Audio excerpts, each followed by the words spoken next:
Bonnie. On est venu aujourd'hui pour Thaïs, pour ton chien. Mhm. Est-ce que tu pourrais m'expliquer un peu le comportement de ton chien avant qu'on soit là, les bons et les mauvais côtés, qui était Thaïs, qui est toujours Thaïs quand même, dans tous les cas. Et après me dire pourquoi on est venu. Thaïs, c'est une jeune chienne qui a 2 ans. C'est une bergère de Caucase qui est très câline, qui est aussi peu commode. On vit à la campagne avec beaucoup d'animaux qui sont bien intégrés entre eux.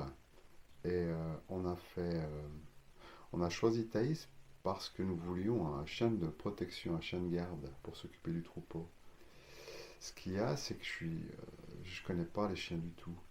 Et on s'est fait encadrer, on a choisi Thaïs et on s'est trouvé nez à nez déjà jeune avec une chienne qui a du tempérament, qui est très sûre d'elle, qui est dominante. À partir de quel âge à peu près? Alors c'est des mois et tu sais, j'ai pas trop la notion du temps, mais je te dirais que ça a été assez rapide. Elle portait vite tu sais, sa queue en flambeau là, en En hauteur. flambeau. Et c'était impressionnant. Je dirais, avant une année, elle commençait déjà à marquer. Alors, je ne sais pas si c'est marquer son territoire, mais elle, euh, elle commençait à aboyer les inconnus. Donc, on a vite vu qu'alors toutes les personnes qu'elle a côtoyées jeunes et qu'elle connaît bien, elle était très agréable. Par contre, c'était radical son comportement face aux gens qu'elle ne connaissait pas déjà jeunes. Et elle avait vraiment une réponse très forte. Donc une certaine agressivité. Et voilà son comportement, comment on l'a vu évoluer. Ok. Et en personnel avec elle, c'est une chienne qui est, oui, qui est câline. Ce que Elle tu est me dis. super, elle est adorable. Avec tous les gens qu'elle connaît, elle est gentille, elle est douce. Et elle demande des câlins, elle est très cool. Ok. Et au fur et à mesure du temps, du coup, à partir de là, cette année, ça a évolué en agressivité. Alors Thaïs a 2 ans maintenant, et sur l'espace d'une année, ce qu'il faut qu'on te dise, c'est que il y a une transition chez nous. Bon, la chienne, on n'a pas trop souffert. Elle vivait on croit qu'elle n'en a pas trop souffert. Elle vivait dans une écurie. Après, on l'a déplacée dans un espace, dans une très très grande cuisine. Et avec des sorties très régulières, on est à la campagne. Et sur toute cette année, on a été très très très occupés. On s'est aussi beaucoup occupé de la chienne, mais comme je te l'ai dit, en tout cas moi, je ne connais pas les chiens.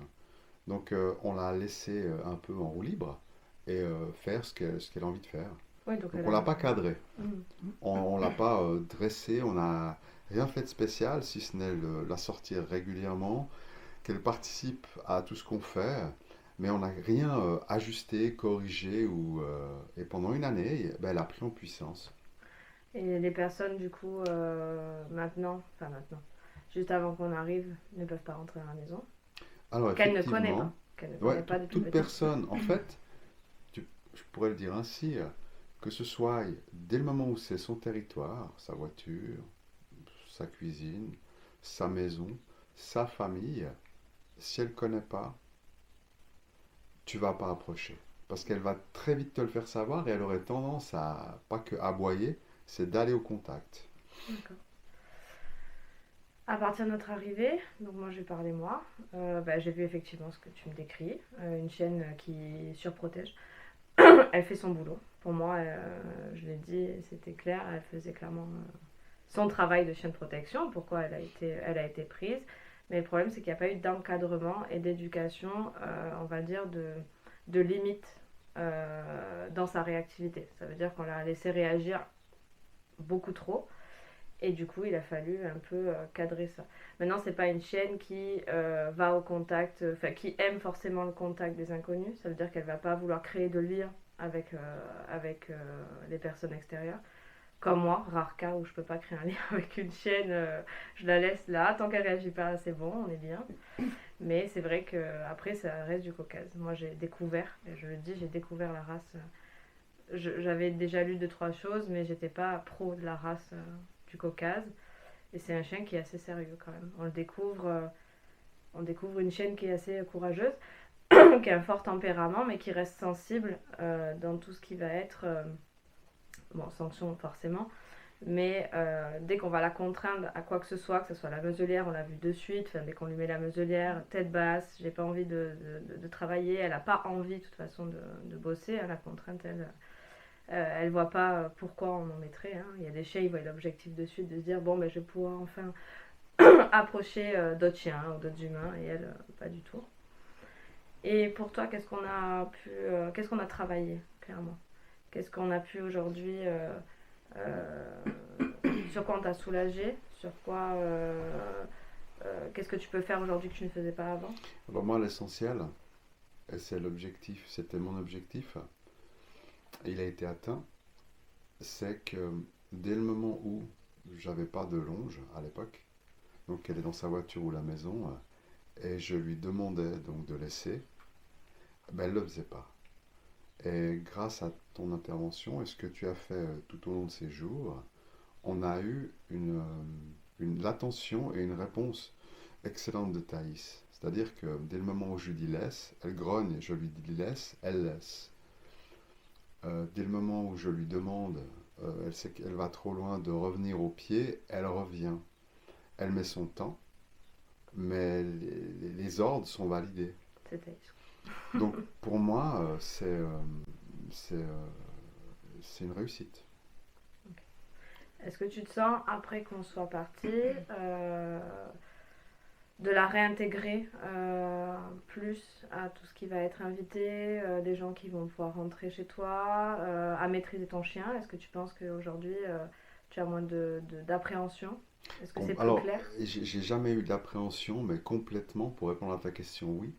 Parce que, en fait, dès le moment où on aura un invité ou quelqu'un qui n'est pas connu, je vais utiliser une muselière. Oui, Comme ça, je serai déjà sur le qui-vive en permanence. oui. Parce que c'est un animal. Et puis, c'est un animal relativement très vif, malgré sa corpulence, et elle est super vive. Donc, je serai sur le qui-vive. Et pour toute personne nouvelle, en plus de les ordres, elle aura sa muselière. D'accord, très bien. Plus de longe? Alors la longe, à mon avis, n'est plus nécessaire. En tout cas, elle m'a démontré qu'elle n'était plus nécessaire. Donc dès le moment où on sera dans notre parc qui est sécurisé, et dès lors où elle s'occupe de son Sa mission. troupeau, bien sûr, elle est dans sa mission et je suis là, il n'y aura pas de muselière et il n'y aura pas de longe. Oui, parce qu'on a bien dit qu'il fallait qu'elle. On lui laisse quand même ce pourquoi elle est là, donc prévenir, grogner. Tant que tu n'as pas dit stop, c'est toi qui dois avoir la maîtrise du chien aujourd'hui. Et quelques aboiements, elle a le droit aussi, parce qu'on veut qu'elle prévienne, on veut qu'elle continue à être dans son instinct qui est son boulot, mais on voulait juste que tu puisses la maîtriser. C'était tout simplement ça. Pour nous, c'est son rôle. On est sur une trentaine d'hectares. On n'est pas toujours attentif Mm. à tout ce qui s'y passe. On doit se concentrer des fois. Et bien sûr qu'elle doit vraiment aboyer. C'est vraiment son rôle. Oui. Donc elle prévient.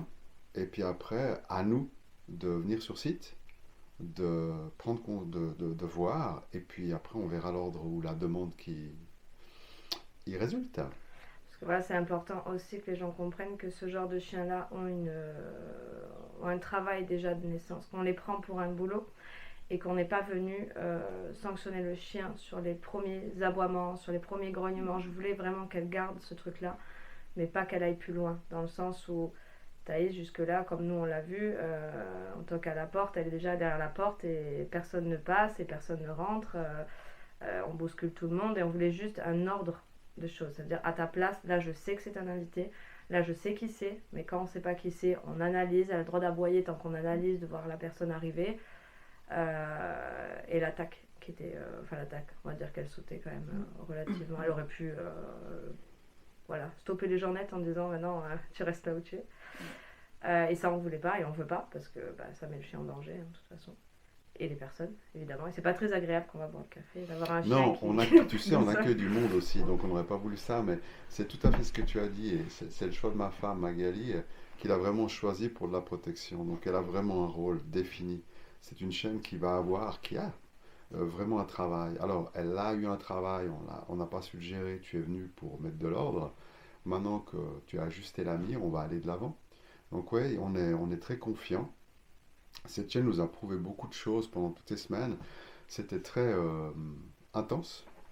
Et bon, on va digérer, on est déjà en pleine digestion. Mais elle est vraiment dans son rôle, donc il y a eu beaucoup de confirmations. Ouais. Puis la résilience a été tellement, Ouais. tellement nette. Ouais. Elle a tellement été. Elle est très intelligente, elle calcule tout. C'est une chienne qui a compris direct le premier jour quand je suis arrivée, enfin quand on est arrivé, qui a compris qu'on venait pour elle. Elle s'est mise en off et elle a dit non, moi je veux plus ça, je veux pas ça, c'est pas ça que je veux. Mais l'important aujourd'hui c'est de continuer ça sur des mois et des mois. On va bien aussi encore dire sur les vidéos que c'est pas 5 jours magiques, c'est 5 jours intenses. C'est 5 jours où je donne énormément de tout ce que je connais, mais après il faut continuer. On lâche pas le travail. Nous on vous lâche pas parce qu'on reste en contact. Et maintenant j'aimerais bien que tu me dises toi ce que tu en penses aussi. Moi, ma question, c'était plus une question un peu conclusion, ça rejoint un peu ce qu'a dit Bonnie. C'est comment vous vous sentez après sa venue et comment vous vous sentez maintenant, en fait. En fait, on avait besoin d'outils et Bonnie nous a amené les outils, elle nous a expliqué comment ils fonctionnent. On les a utilisés. Donc, on a eu de la théorie, beaucoup de théorie, et on a eu aussi beaucoup de pratique. Donc, j'ai envie de te dire que la conclusion, c'est que déjà, parce qu'il y a eu 5 jours, et c'est le minimum à mon avis, en tout cas avec une chaîne comme Thaïs, on a pu faire ce qui devait être fait. Et nous, on a les outils et on sait les utiliser pour la suite. Ouais. Donc, vous vous sentez prêt, même si elle parle, c'est bon. Alors, on est toujours prêt. Ce qui est assez génial, c'est que Bonnie comme elle reste en soutien, parce qu'il va se passer des questionnements, des bugs, et c'est ce qui est génial. Parce qu'elle va travailler, et c'est la richesse qu'on va aller chercher dans les expériences. Donc, dès le moment où on est bloqué, bien sûr qu'on fera appel à notre bon sens. On a beaucoup parlé, donc on a beaucoup emmagasiné. Des choses qu'on ne sait pas l'utilité que ça va avoir, mais c'est à quelque part dans nos mémoires. Et dès le moment où on n'a pas la réponse, où ça devient intensif ou urgent, dans ce cas-là, on va la contacter. On lui exposera l'état de fait dans les détails et puis on l'écoutera. Super. Et toi en tant qu'éduc, moi j'ai qu'est-ce que appris, tu as pensé? Tu as appris des choses? Moi j'ai appris plein de choses. C'était nouveau de voir un éduc venir à domicile pour justement... on est où d'ailleurs? Parce qu'on est où, dans quelle T'es en Haute-Vienne. Haute-Vienne, voilà. Et tu as travaillé en Charente. Je travaille partout, en 5 jours, là je suis allée... Tu as fait 2 départements, la Haute-Vienne et la Charente. Ah ouais, là les deux. Pour dire qu'on est venu à domicile, mais loin de chez nous, quoi. Ah oui, pour le coup. Toi, Suisse aussi. Ouais. Non, super intéressant, j'ai appris plein de choses. T'avais déjà fait du Caucase? Jamais. Après, tu la connais, toi, de base. Oui, mais c'est vrai que moi, comme elle était, j'étais là, mais je peux pas. J'ai pas les clés, les outils pour pas se planter là. Donc, c'est du sérieux. Puis après, elle est pas bête. Hein. Vraiment, c'est une chienne qui, même moi, m'a appris des choses. Même moi, j'ai appris beaucoup sur la race. Elle m'a fait me questionner, elle me fait poser des questions, elle m'a fait douter. Est-ce qu'elle déprime? Est-ce qu'elle est pas bien? Non. Non. Elle a bien compris qui on était. Et elle s'est dit, moi, je vais dormir un peu là. Je vais attendre que tu partes et on verra quand tu seras partie. C'est pour ça que la lecture du chien, quand même, elle est super importante parce que moi. C'est la clé. Ah ouais. Puis ils t'en apprennent à chaque fois. À chaque stage, t'apprends. Après, quand t'as passé des races et des races, tu commences à les cerner. Mais là, le Caucase, c'est quelqu'un. C'est vraiment. Merci beaucoup. Merci à toi, Bonnie. Merci à toi, à ton vidéaste. Merci, Virginie.